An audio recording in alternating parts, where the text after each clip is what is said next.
अस्सलाम वालेकुम प्यारे बच्चों, कैसे हैं आप सब। आज हम पढ़ाई करेंगे रिसोर्स पैक के सफ़ा नंबर 46 की। मज़मून है सिविक्स और उन्वान है हमारा शहर और देहात। पढ़ते हैं। ज़मीन एक सयारा है।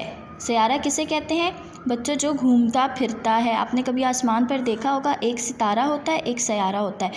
सयारा वो होता है जो चलता है, ठीक है, जो चल रहा होता है, मूव कर रहा होता है, जो सूरज के गिर्द चक्कर लगाता है। और सयारा क्या करता है? सूरज के गिर्द चक्कर लगाता है। ये हमारा घर है जहाँ हम मिलजुल कर रहते हैं।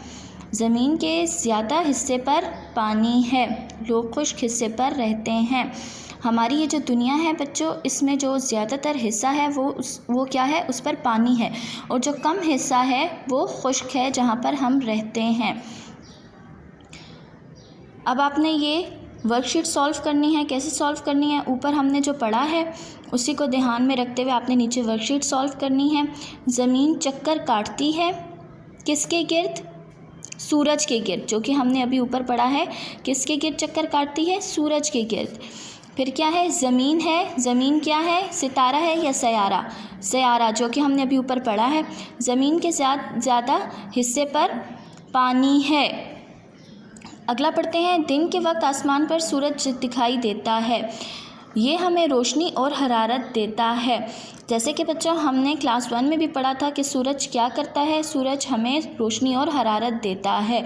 और कहाँ पर होता है? आसमान पर होता है, और हमें क्या देता है? रोशनी और हरारत देता है।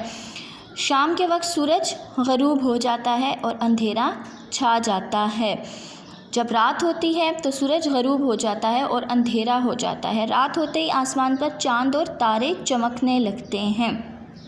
जब रात होती है तो बच्चों आप लोग देखते हैं ना कि आसमान पर चाँद और तारे आ जाते हैं, सूरज गायब हो जाता है, तो सूरज उस टाइम ग़रूब हो जाता है और चाँद और तारे आ जाते हैं।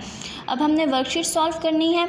हमें हरारत और रोशनी देता है। कौन देता है? सूरज या चाँद? सूरज देता है तो हम सूरज के गिर्द दायरा लगाएंगे।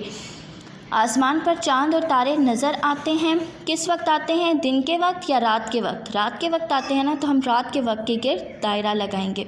इस तरह से बच्चों आप लोगों ने ये वर्कशीट सॉल्व करनी है और मुझे इसकी पिक्चर बनाकर सेंड करनी है। अपना ढेर सारा ख्याल रखें। अल्लाह हाफ़िज़।